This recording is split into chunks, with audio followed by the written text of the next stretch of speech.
One, two, three, four.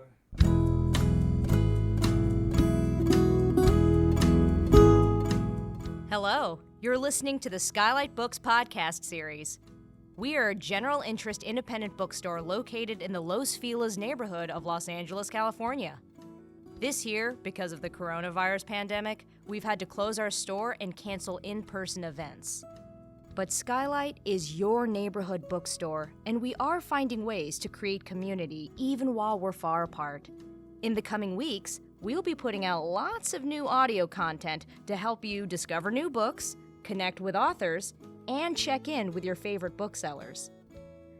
To learn more about how you can help keep Skylight alive, please visit our website at skylightbooks.com or check out our social media accounts on Twitter and Instagram. You can subscribe to the podcast on Podbean, iTunes, and Spotify. Thank you for listening and enjoy.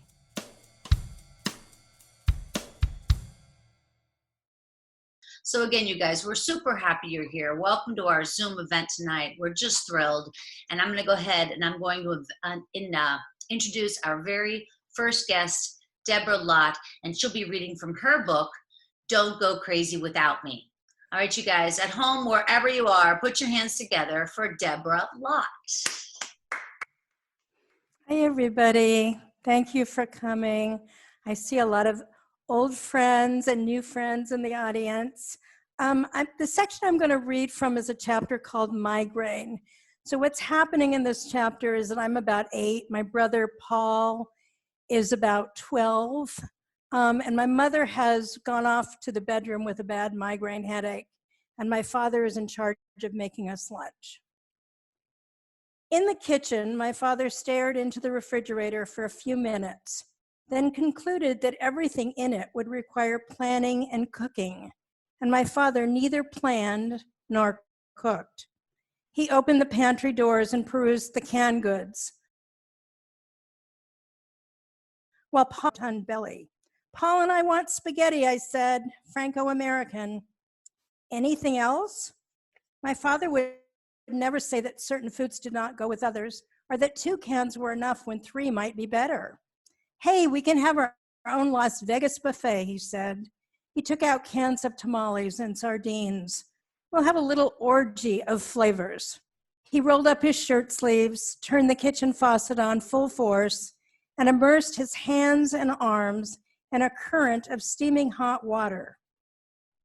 Then he poured detergent on them and rubbed them together till suds emerged and cast-off soap bubbles floated in the air.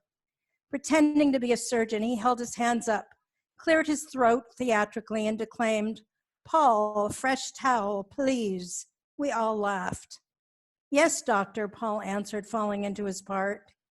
He handed my father a dish towel, touching only its edges, understanding that fresh meant unsullied by human hands. My father wiped his hands and let the towel drop to his feet. All right, ready for surgery, he said.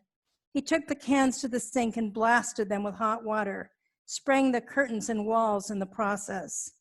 Stop it, Paul said, you're getting everything wet. Ira lifted the cans up on the counter for inspection, turning each from side to side, checking the seams for bulges. Even a tiny dent in a seam signaled danger. Signs of rust rendered a can unusable. He hesitated over the can of tamales and then thrust it before his eyes. Paul, is it my imagination or is that seam bulging ever so slightly? Paul said, examining it methodically. I think it's just the way the light is reflecting off it, he said. I could go get my magnifying glass if you want. No, my father concluded. It was time for the most critical test. My father placed his thumb on the top of the can of tamales and pushed down against. If the top went up and down, the can was no longer airtight, and poisonous gases had invaded it. In my father's universe, botulism was not a rarity. Every can was likely to harbor it. We must be ever vigilant against this tasteless, ubiquitous assassin. If I were to eat food from a defective can, if I even tasted it, I knew I would die. But I wondered what would happen if I only smelled it or touched it or breathed the air too close to it. When I walked by the shelf of cans, I held my breath. What if the botulism germs could travel from inside the can to inside my body? My father pushed the lid down again, and it seemed to give just a little. He put the can aside. Paul, what do you think? This was another side of my father's relationship with my brother.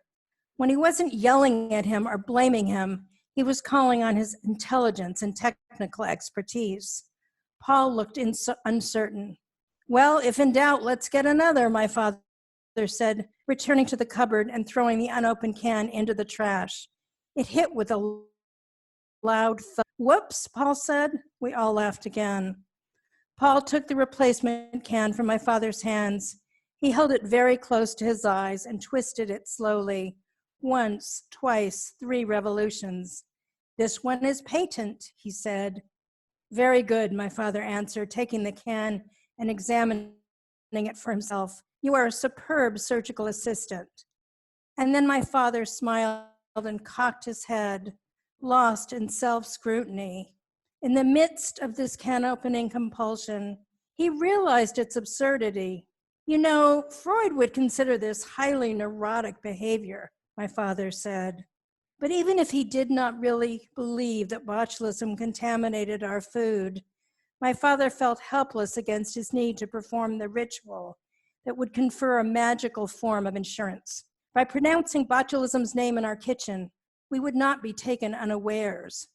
My father possessed no physical prowess.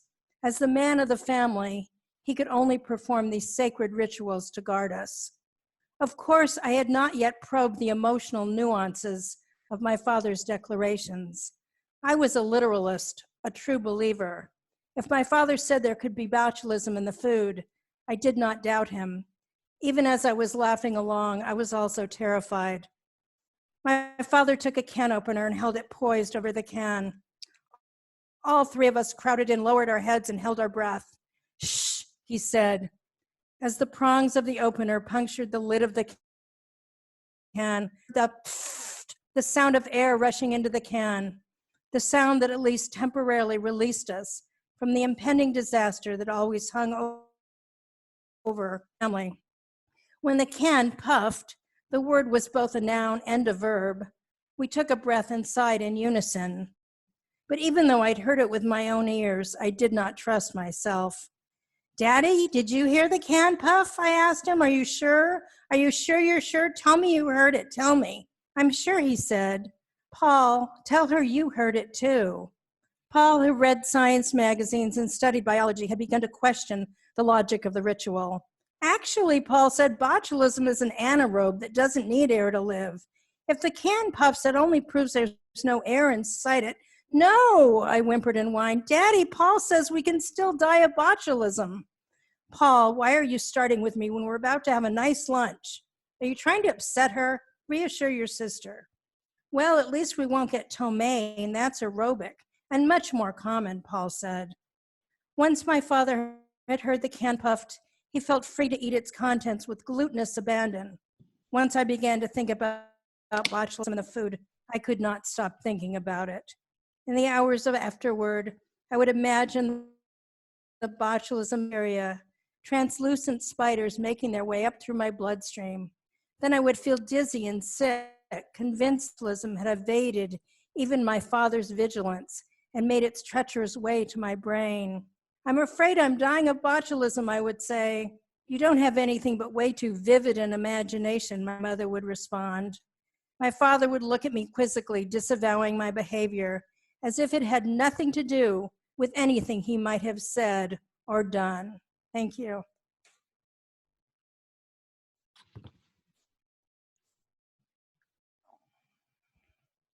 All right, thank you so much, Deborah. That was beautiful. And now, you guys, I'll introduce Paul Lisicky. He'll be reading from his book later. Thanks, Paul. Thank you, Christine. That was wonderful, Deborah. I loved hearing that passage.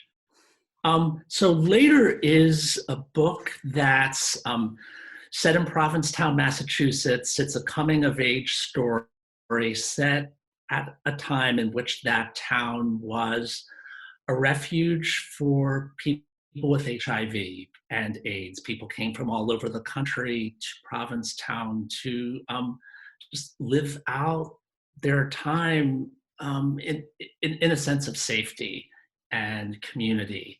And it's simultaneously the story of a town and how its inhabitants kept each other lifted at a point when ongoingness wasn't guaranteed.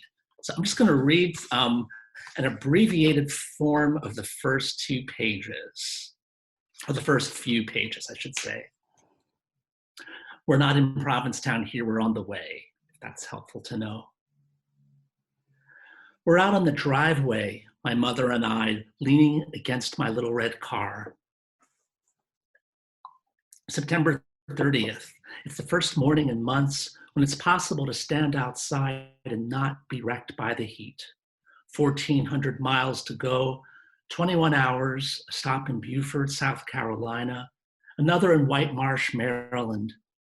We'd known this day was coming since May 1st, when the writing coordinator phoned to tell me I'd been offered the fellowship, a 7-month residency in Provincetown. We've had plenty of time to take in the good news, but the day of my departure still seems to come out of nowhere. It is bad timing, but isn't it always? The good news flattens us, as if we've both come down with the flu, passed it between us on the coolest, driest morning since April. I'm sorry about this. I have to take another drink. My mother looks back at the house, the tile roof, the window, the date palms sprawling over the tight pineapple-shaped trunk. The lawn glistens. Sprinkler heads relax after hissing out water.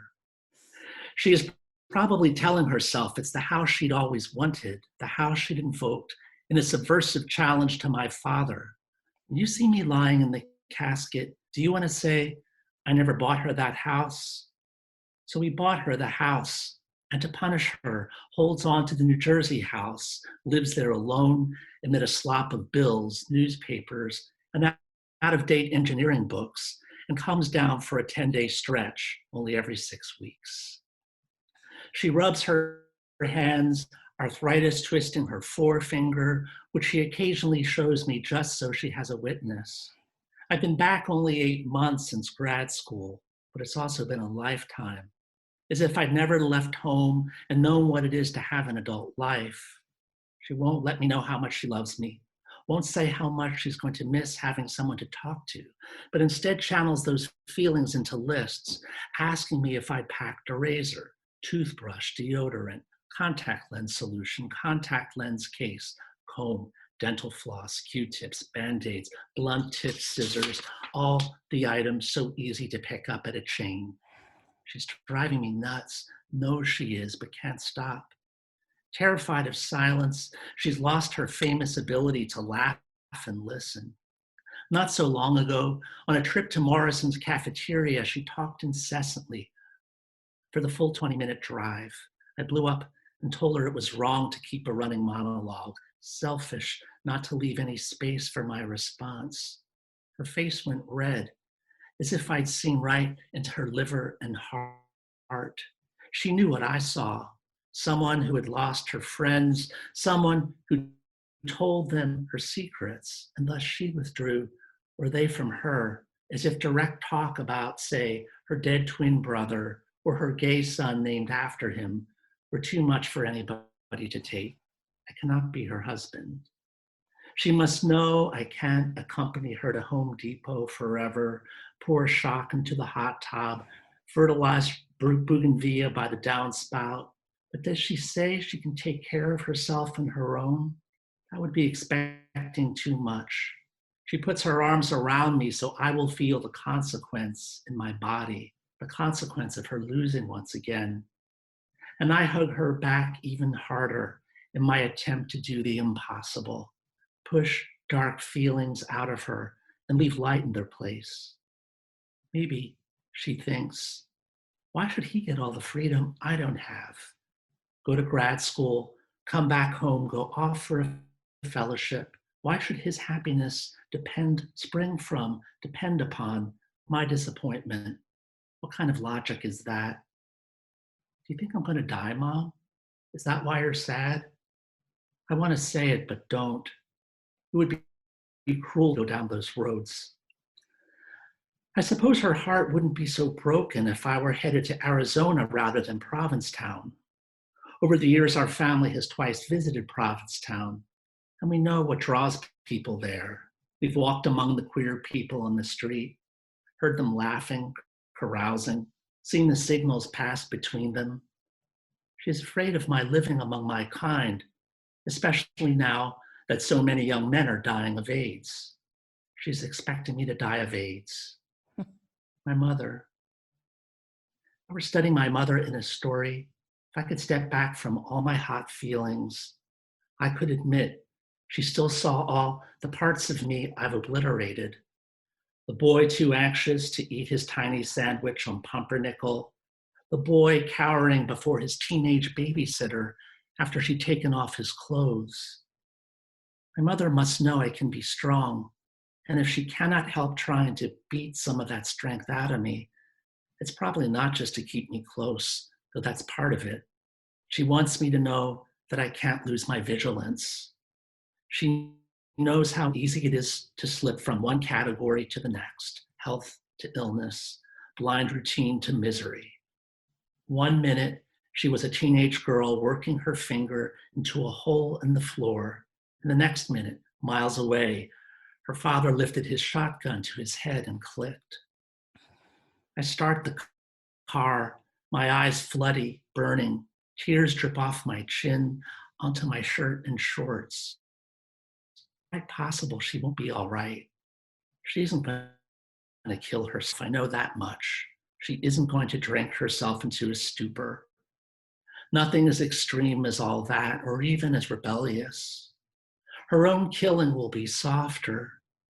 She doesn't believe in spectacular gestures, doesn't believe she deserves them. She does what people do all the time, not making new friends, not allowing herself to be known, eating too much ice cream, no exercise, watching daytime talk shows that don't even capture her interest. Life is pure endurance instead of the hard work of finding interests that refresh and nourish her. I love you, she says. I love you too, I say, very much. And I think it's time we tell each other a joke. Joke? She says, managing the impossible, tearing up while laughing, getting a little too serious, the both of us, don't you think? I'm not as bad as I seem right now. I'm just exhausted. You must know that, don't you? We'll be just fine. You promise? She grimaces now. You could sound a little more enthusiastic. I'll call you after I get to the motel.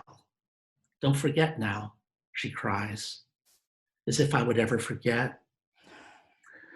I drive through pines and palmetto scrub, past lit signs taller than skyscrapers, a pink building in the shape of a huge sombrero, a dreamy, wide river lined with moss-hung trees, the kind of river about which my father would say, I'd like to buy property there. At a later point, I'll see my mother's rage as her strength, this refusal to regulate her sadness, this no to taming the inner animal of hurt. She must know that this rage eats her alive, but that doesn't mean she doesn't want to soothe it, pet it, loosen its collar, and give it all the biscuits it needs. I deserved better, barks the glorious animal. I should have gotten more. And it runs around and around in circles, looking for a way out of the fence, and it never gives up. Thank you all. Wow. So, Deborah, I know that both of our books were many, many years in the making, and I know yours started at least back in maybe 2000. Long time ago. Yeah, and I'm curious about how the book changed from its first passages to its published iteration. What changed over that span of years? I think that when I first started writing it, I didn't even know that it was a book. I just was writing episodes. I just was writing scenes. And then I realized at a certain point that it needed more of a narrative, and that there was a chronology, that there was kind of this dual trajectory of my gaining knowledge and competence and identity in the world, and my decline, offset by one another. And then much later, after I'd been working on the book for a number of years, I decided to add the present day interludes, because I really felt that when you're writing about childhood trauma, what it's really about is how that continues to reverberate in your life, and how everyone's childhoods continue to reverberate in their life. And I felt that by doing that, people would be able to read the book and think about their own childhoods, and think about how many times a day those memories come back, or those images, are those feelings, just the feelings. Great, great. Do you have a question for me? I do have a question for you. I have to say that when I heard you read the first chapter about your mom, it tore the heart out of my body. And just that line, "I cannot be her husband," it's just, there's so much in that line. But I wanted to ask you about the way you depict your mother throughout the book, because it's so internal, the way that you're able to kind of get into her head very seamlessly and without any like pretension. You're able to get into her interior space. Well, I think that probably came about because this was a time of separation between us. And I think in the 8 months prior to my departure to Provincetown, we had become quite close again. And I think on an intuitive level, I mean, I'd moved back home essentially, and my mom was having a sort of crisis. She, as you can tell, had left. She and my father just decided they were going to buy this house in Florida, and my father didn't join her. And so she was at this point in her life in which she wanted to remake herself. And I think intuitively, I knew that I needed to remake myself as well. And I knew that my own remaking had to involve saying no to her. It had to involve a departure. So I felt psychologically super close to her during that period. And yeah, I think, I've written different versions of my mom in both my nonfiction and fiction all the way back, in 6 or 5 previous books. And I think I sort of gave myself permission to write her complexity or her real darkness or suffering in this book. And she continues to inhabit the book even when she's not there, which is so, because it starts with her perhaps, and then there's later, she does come back in later, but you just continue to feel her presence and her presence in you all through the book. Thanks. I was going to ask you a question about performance. I was thinking about the fact that your father in so many ways saves himself by being a performer. There's in an early chapter, even though he's an atheist, he's performing as a lay rabbi at the La Crescenta synagogue. And then in the next scene, he's at Purim in drag, and he inhabits accents. And I was thinking about performance as a way to distance oneself from emotion, but also a way to connect to the recipient or viewer. He was always in character, and he was always looking for an audience. And I think one of the tragedies of his life is he never found a large enough audience who really appreciated him. And I think for a long time in the family, I was the audience member who would watch him and laugh at him. He kind of had lost my brothers. I think my mom had seen his shtick a lot. But just in my childhood, aside from dressing up like little Lord Fauntleroy, which he did on multiple occasions, and at my 10th birthday party, which is in the book, which did not go so well. But he dressed up like Davy Crockett. He dressed up like an Indian chief. He was in drag at Purim. I think he would have been in drag on other occasions if that had been more socially acceptable. I think there was a lot of androgyny that went into his performances. So yeah, I think he was always in character. And when I knew towards the end of his mental decline that he had really lost it, it was when he lost that sense of being on stage and he didn't realize anymore. There wasn't that like separation between here's the performance. Like even in the can opening ritual that I read today, he knows he's performing on a certain level. He believes it and he doesn't believe it. And he's also playing to his audience. Yeah, he knows he's trying to bring the light to you. And he knows he has a rapt viewer. Yes, absolutely. Wrapped and completely suggestible to his reality. Right. I wanted to ask you a question about the structure of your book, Paul, because it's both lyric, and you talk about town, when you talk about Provincetown as having both a kind of a lyric and a linear component. And I wondered that your book also has that, where there is a chronology, but it's also large enough to encompass poems and koans and lots of beautiful lyrical passages. So how did you come up with that structure? Well, the original structure was in past tense, and it was really linear, and it was like nothing I'd written in 10 or 15 years. I mean, my other books have been very much collage based, and I thought, what's this? And it moved forward and had an engine in it. And I thought, oh wow, I did something that other people can do. And I was so excited, and I put the book aside. It kind of stalled. And I realized after putting it aside that, like, for this particular project, it felt too neat and organized and resolved.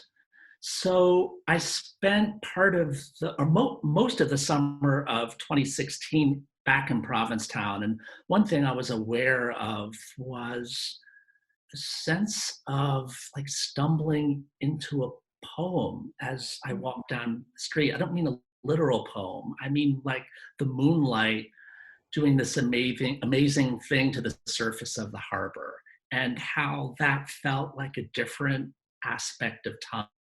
It was outside of chronology. It was outside of the force of a linear narrative, and that gave me the idea to kind of stretch and compress the book, to write it in such a way that short sections could be introduced. I mean, I wanted it to move like in a longitudinal way, but I also wanted it to move laterally and to be in some conversation between those two. And it does, and it totally works. I feel like it totally works. I mean, and I kind of can get it, having been to Provincetown. There's that feeling of like timelessness.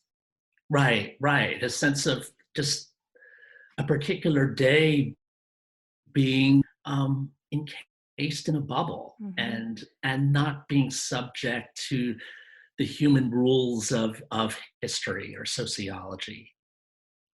I was going to ask you, Deborah, what did you leave out of the book?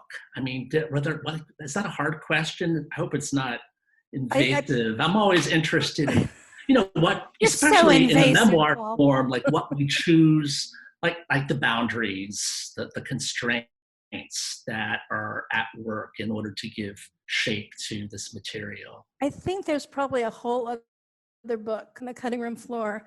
Part of what got cut out, which I did wind up publishing as separate pieces, were pieces about the neighbors.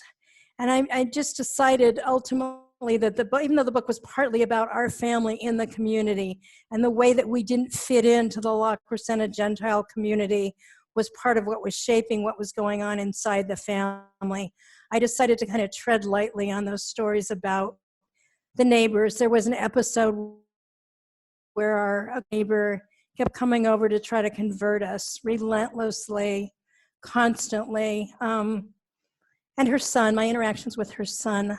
And I just wound up leaving a lot of that out and deciding that the book was really more about the family. Great. I wanted to ask you, Paul, because so much of the book is about sex and death. And I think I mentioned to you earlier when I first read I read the book twice now. When I first read it, I thought it was mostly about sex. And then reading it during this pandemic, it felt like it was a lot about death. And you talk about sex and death as siblings and as twins. And I just wanted to hear you elaborate on that a little bit and that connection.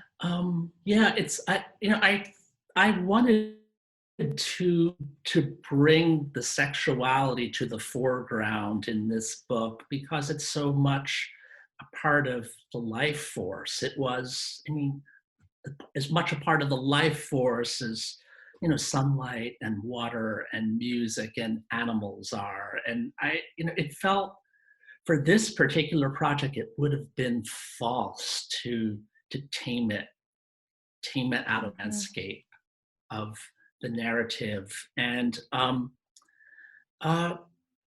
sexuality in this book, the expression of sexuality is so much about a desire to connect with others at a time when connection seemed so precarious. And it felt like it was defying darkness, the null, the silent. And, that experience, that connection that you're talking about between sex and death was just the algebra of those times. I mean, you could not peel one away from the other. And I don't think there's a passage in the book in which inextricable. Yeah. And the way this young narrator fights for his sexuality, I just was applauding the courage of fighting for your sexuality when it's suddenly become associated with death and where there's risk in every encounter. Mm-hmm.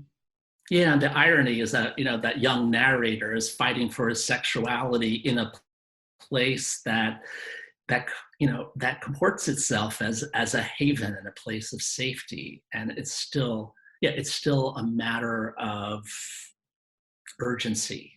Mm-hmm. It's definitely part of the ongoing drama of trying to survive. Mm-hmm. Do you want to talk about sex in? I always want to talk about sex in every book, even when it's not there, Paul. I want to talk about it. I think that sex kind of saved my narrator. On a certain level, it was sexuality that really got her out of her father's orbit and got her to have a different sense of her body. I mean, and in my book, it started out in, masturbation, which was a little bit guilt-ridden. And then it went to a boy at the drive-in, a beautiful, beautiful Jewish boy, and these necking, which if you can still say necking, above the neck, making out sessions in the drive-in that gave me such an incredible sense of my own power. And when I read your book and you talk about animal love and kind of the love of one body for another that's really separate from personhood. I mean, I could barely talk to this boy.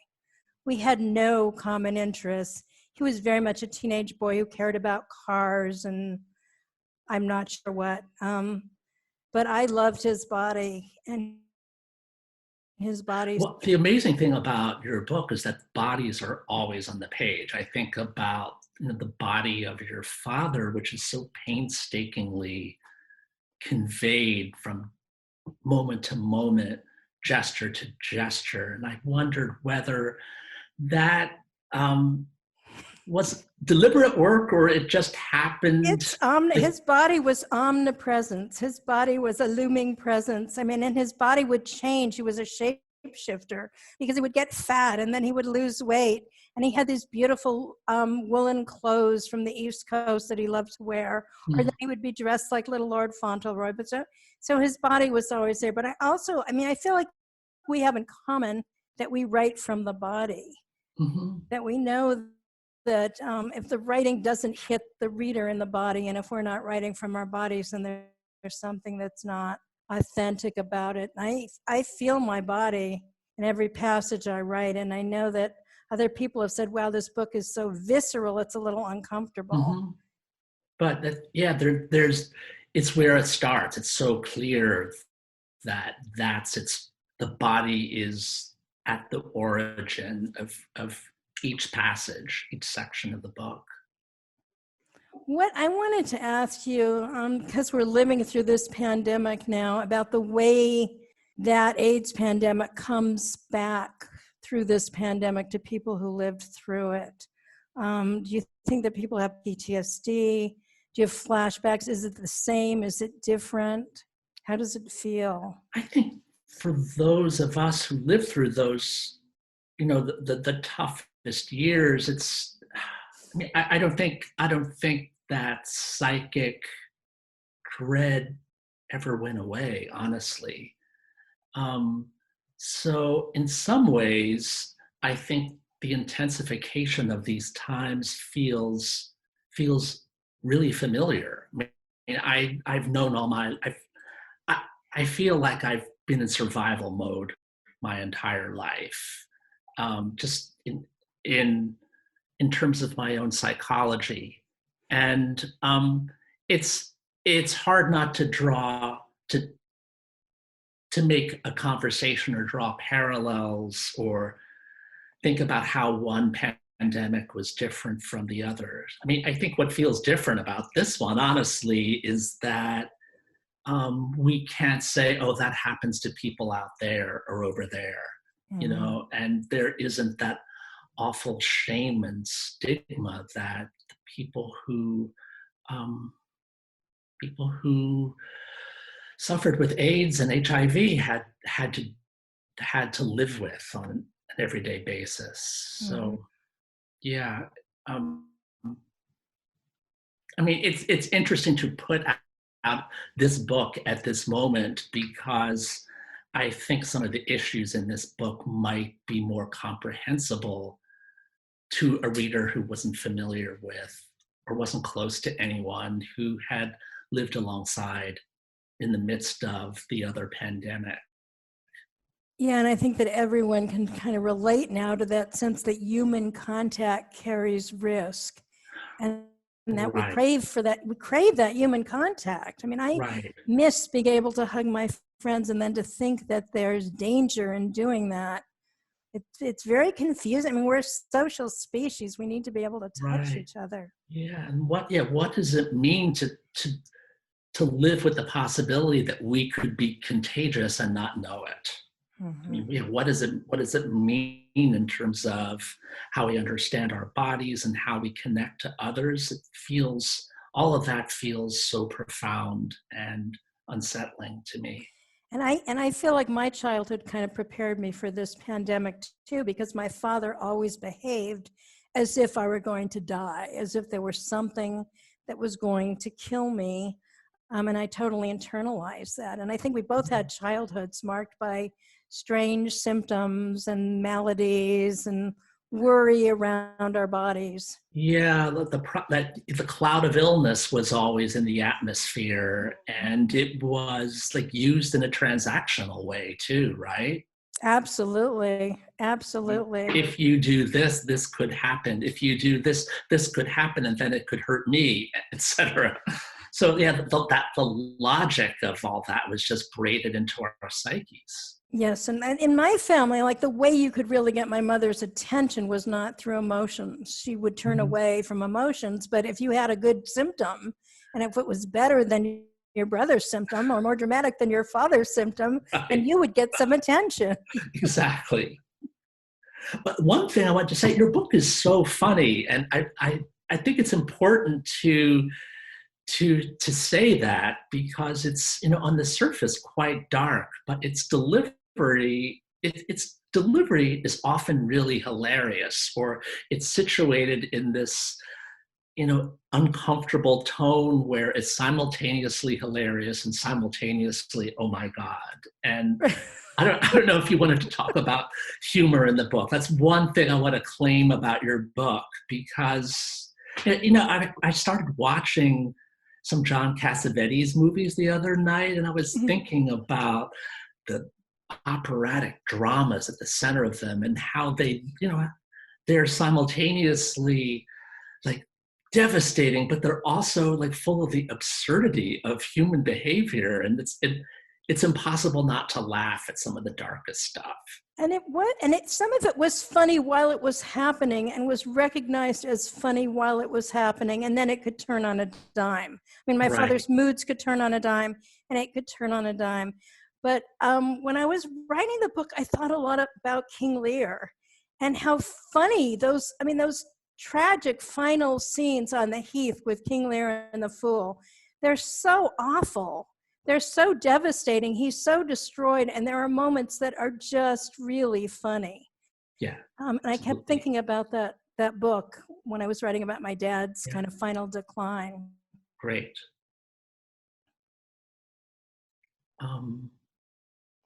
Are we getting? No, I was trying to decide whose question was whose at the moment. No, Christine is sending us, she says we'll go until 7:20 and then we'll open it up to questions. Okay. Do you have a question for me? I have a question for you. I really want to talk about the way you jump forward towards the very end of the book. You jump into 2018. And you pull it off, and it's pretty incredible. But I wondered why you decided to do that. I know if I didn't do that, the book would have just unraveled. And the book refused a kind of stopping point, at least in the years that go from 1991 to 94. And I was so resistant to tying everything up, to making connections in terms of image or anything. I really wanted it to unravel. But I don't think it wouldn't have been a rigorous ending.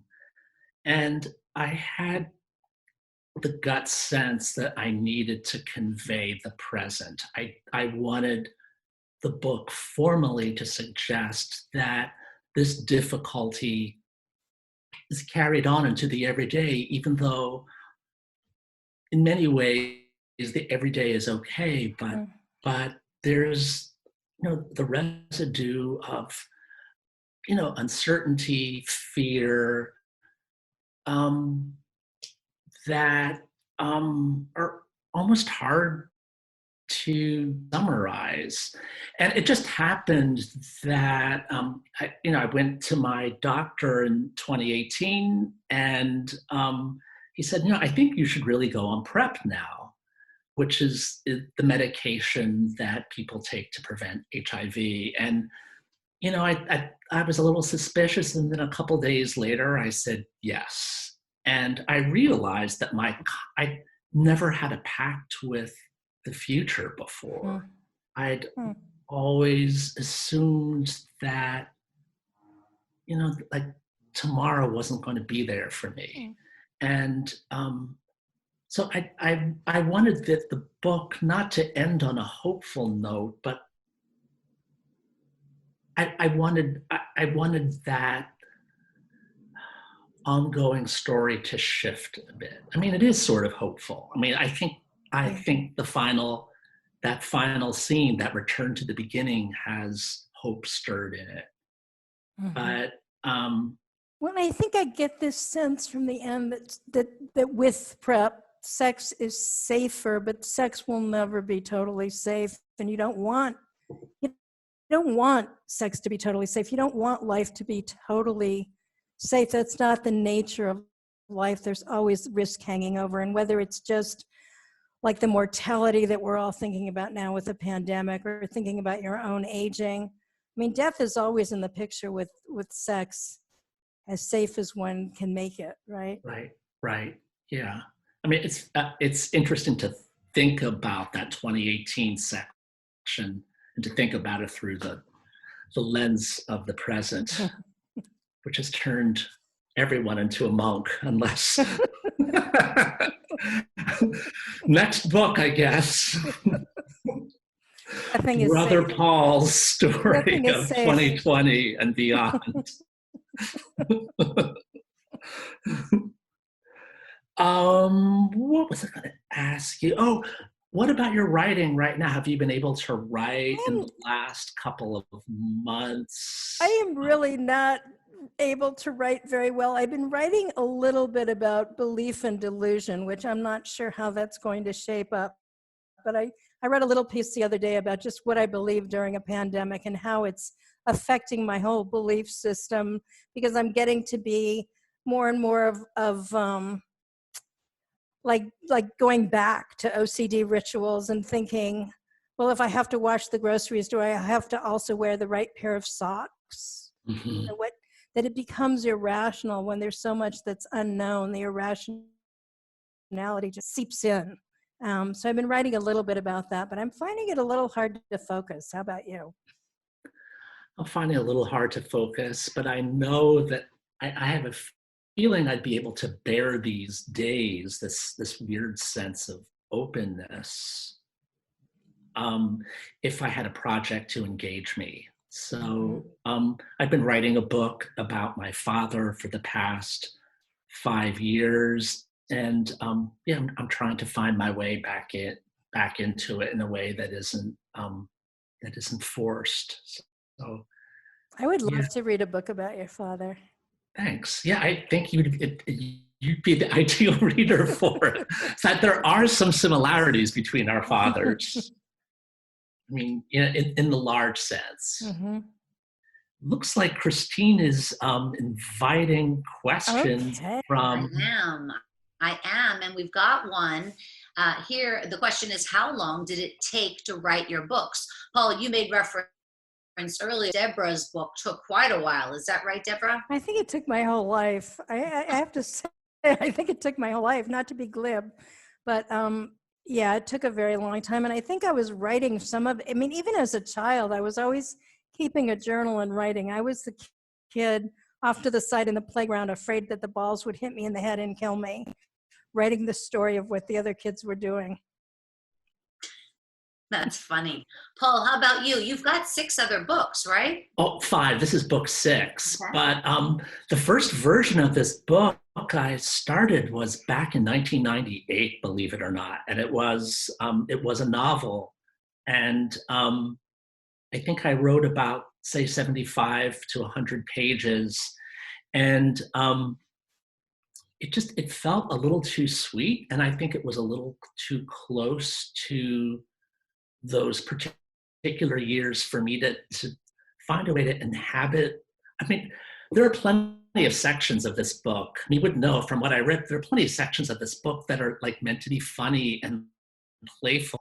And I think that particular version of the book was just way too much on that side. And it wasn't,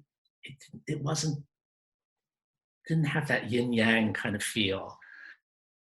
So I put it aside, and then back, I tried maybe 2 other versions, and this particular version began in 2015. I started it just weeks after my father had died. I couldn't write directly about my father, but I could use another vehicle to think, or to, at least to inhabit that emotion. And as I started writing the book, it was just like so clear that those years from the early 90s were really present in my imagination. So yeah, a number of things had to line up in order for me to write the book. Paul, I was thinking about Provincetown and just geographically where it sits. Is it the most easterly part of the United States, or? It feels like it. I'm not sure if that's factually true. I mean, Maine might extend further out into the ocean, but when you're in Provincetown, it's a 2-hour drive from Boston. It's, the bay is fairly wide, so it feels about as far out as you can go. Okay, we have a question here from Nomi. Nomi's going to answer a question, ask a question for us. I'll unmute. I have no answers today. I have questions. I know me. So, hi, how are you? Good. First, I want to say that I loved both your excerpts. I have read Deborah's book, and I think now I'm going to read Paul's book. And I want to say, I do have a question, but I want to say that hearing Deborah, hearing that passage about the tasteless, odorless assassin, oh my God, and I read the book a while ago, and it has a whole different meaning now. It's like, I could look at it from afar before, and now I'm like, oh my God, totally. In every grocery I bring in the house, you know? And then Paul, also a number of different passages, and also just the way you express yourself now, of just talking about the algebra of those times and the logic braided into your psyche. And I'm thinking, why can't I talk like that? So I just, I enjoyed this, and I've loved the conversation between the two of you and the questions you've asked each other. This has just been a delicious hour or break or whatever. And so finally, my question is, I know from Deborah's book that there's a lot of really intimate, revealing stuff on the page, and it sounds, Paul, like you have some or a lot of that as well. And so my question is, how much courage did it take to let this work go out the door, and knowing that it's in permanent ink, not on the internet, which is permanent too, I guess, but and that it will be there and that people will lay their eyes on it? Well, for me, I mean, I think as soon as I set something down in sentences, in the form of language, it doesn't exactly feel like me anymore. I mean, both Deborah and I have talked about our I as a narrator or a speaker. And it's like, as soon as you set it down, you're saying goodbye to yourself. And even though you're trying to pay fidelity to your own emotions and your own memory and experience, I literally feel it separate from me. So, I think when I'm writing this work or reading from it, my hope is that the reader isn't looking at me, but I'm thinking about that I as a skin that the reader can step into, and that the reader's bringing her own concerns and wanting and loss and all of that into the experience. So it's kind of, I think of it as I'm making a proxy experience for the reader, and it's like something that you can co-create. And what I have found is that people who have read my book will start confessing to me all sorts of personal secrets about their lives. So it's like a gateway drug. It opens everyone up to be able to talk about everybody's got weird bodily stuff. Everybody's got weird psychological stuff.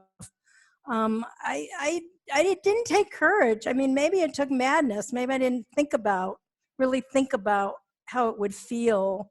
Some of the interviews, like the radio interviews, have been a little weird, where they just talk about the events of the book as if it's not this made object, as if it's not a work of literature, as if there is no separation between me and that narrator on the page. But it's actually been pretty freeing. Deborah, along those lines, I know that this is your second book, and in this book, you got a lot more personal. So, like, when do you know you're done? When do you know you're done with the book? Yeah. I think when you've exhausted yourself. I mean, I think that I had a trajectory for the book that it's really coming of age, and it took me from basically like age 4 through the age of 17. So I knew that once I got family, and once I began to separate from my father's influence, that was where the book would end. And then there are these contemporary day episodes, when in a sense it doesn't ever end. It's my current life is still there. Right, but the ink on the page, like Nomi was saying, is permanent. Yeah, I guess. Scary. I don't know. At a certain point, I think you kind of get fatigue, and you just feel like it needs to be done. It needs to be done. You need to move on. Yeah. I think it helps for me to think of my work as part of an ongoing project. So like this particular book is how I see this experience at this moment. And I need to say to myself that I could write another version of this story in 20 years and have a whole new window into it, Right. depending upon what was happening in the world then, or what It's could really be like happening. any artist, whether it's a painting or a book or a play or a movie or whatever you're working on, at some point you got to go on to the next project. Right, right. Yeah. Okay, we've got someone else who would like to has a question. Joyce Koff. Joyce. Where are you? Hi, Debbie. Hi, Joyce. I have something to say that really got to me in your book when your Okay. father kept calling his mother on the phone, and there was disconnected. It was such a disconnect that I felt in the pit of my stomach. Yeah. So that really sent me off. Yeah, so what Joyce is talking about, so after my father's mother died, which is when he really started to lose it mentally, he kept calling her phone number, which had been disconnected. And in those days, there would be a tape recording saying, "You've reached a disconnected number." And then he would kind of throw the receiver down. And he couldn't quite believe it. He kept trying to convince himself that she was dead.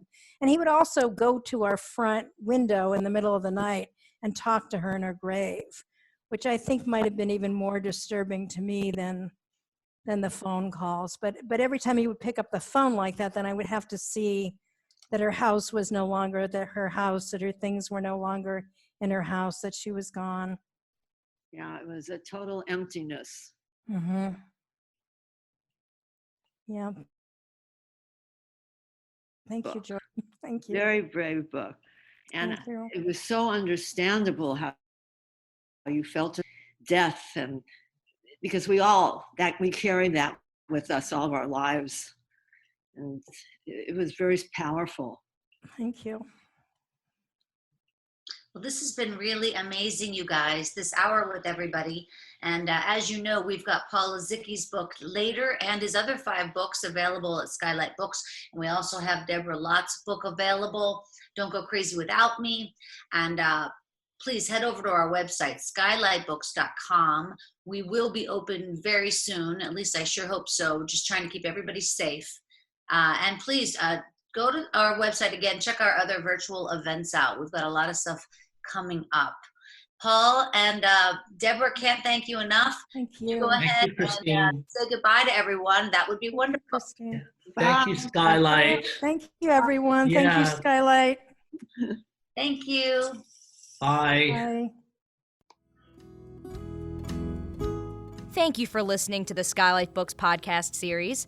Please don't forget to visit our website at skylightbooks.com and make sure to follow us on Twitter and Instagram. Also, don't forget to subscribe to this podcast for more author talks and bookseller conversations. You can find us on Podbean, iTunes, and Spotify. Stay safe and healthy, and we hope to see you back in our store soon.